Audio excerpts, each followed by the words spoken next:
Stampers, welcome back to my Stampin' Studio. Today I'm going to show you how to make this cute Valentine's treat tote. As you can see, it's got a little envelope on the front where you can tuck in a little love note, and to open it up you untie your ribbon and then you flip the top down, and you can see I have 3 little bottles with candy inside. So why don't we get started? I designed the dimensions of my tote based around the size of my treat bottle. So these are 1.5 inches square and just over 4 inches tall. So first thing you're going to need is 2 pieces of Regal Rose cardstock that are 5 inches by 8 5/8 of an inch. And what you're going to do is you're going to score each piece of cardstock at 1.5 inches, 2 3/8 of an inch, and 6 7/8 of an inch. Once you've done that, you're going to take the right hand flap and you're going to fold it inwards using your bone folder to get a nice crisp crease, and then you're going to fold the inner score line on the other side inwards again, and the outer score line you're going to fold outwards. So as you can see, it's like an accordion fold. So you want to do this to both the cardstock pieces. So once you've done that, you want to align the top pieces. So this is where you had the accordion fold. So match up the edges, and as you can see, I've drawn a pencil mark in the very center to designate where I want to align my oval punch. So I'm going to take Stampin' Up's large oval punch and flip it over so that I can see the window, and I want to center that dot right over the oval. And I'm just going to punch out the handle of my tote. Now next thing I'm going to do is I'm going to put sticky strip on the large flap. Now this is going to become the bottom of my tote, and this is how I'm going to attach the front and back pieces. So peel the backing off of your sticky strip and then align the bottom flap from the front piece with the bottom flap of the back piece. And as I'm sticking them together, I want this piece to be just to the inside of the score line. So now you can see the 2 pieces are stuck together. So next thing you're going to do, you're going to put that aside, and you're going to grab a strip of Regal Rose cardstock that's 1 3/4 inch by 10 1/8 of an inch. Grab a scallop edge punch, and you're now going to start to scallop the one side of it. So as you can see, I'm scalloping the edge. Now, to save time, I've already done that ahead of time. So I've got my scalloped piece, and I'm now going to score it. So you want to score it at 1 inches, 2 5/8 of an inch, 7 1/2 inches, and 9 1/8 of an inch. And then using your bone folder, you're going to fold along all those score lines. Now once you've done that, flip it over so you can see now the good side.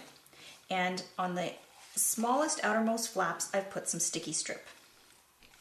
And that's so that I can attach it to the box. Now before I do that, I want to go ahead and decorate it. So I've taken a piece of designer paper, and this is from the Sweet Always, and this is 1 1/4 inch by 4 5/8 of an inch. And I want to take a piece of Regal Rose ribbon that's about 5 1/2 inches, and you're just going to lay it across your DP, and you're going to take your snail. You're going to hold it across your DP. You're going to put a little bit of snail on the back of your designer paper, and then you're carefully going to bring the ribbon ends around back and stick them to your designer paper, like so. So what you're doing is saving yourself some ribbon, and it's what I call a faux knot. So you're going to apply snail liberally to that piece of designer paper, and you're then going to attach it to your band.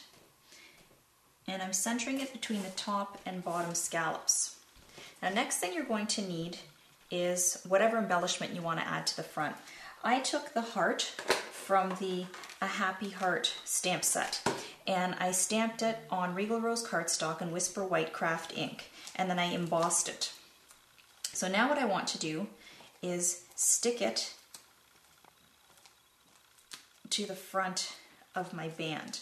So I'm using Stampin' Dimensionals, And I'm using 3 because I just want to make sure that it really stays in place when you're opening and closing it. And I'm going to stick my heart there. I'm now going to grab a piece of 4.5 inch ribbon. Now this is the 1/4 inch Regal Rose Grosgrain, and I've cut it to a 4.5 inch piece, and I've tucked it underneath the ribbon that I had already laid across the DP, tied it in a 1/2 knot, so I've only tied it once, and then I'm going to trim the ends. So as you can see, my band is now decorated. So grab your folder again, and I've lined it up with my grid paper, and I've made a little pencil mark at the 3 inch line. So it's 3 inches from the bottom score line. And I'm going to use that to help me center my belly band. So take the sticky strip off, and I'm aligning it just to the inside. It's not quite 1/8 of an inch from the edge, and I'm sticking it down there. So now I'm going to take the sticky strip off of the other side, and I'm going to stick it down in the same manner. So again, I'm using the line that I marked, and I'm sticking it about a little bit less than 1/8 of an inch from the side. And you've now got your band to hold your treats. So all you have to do is pop your little treat bottles inside, close it up, and decorate the front.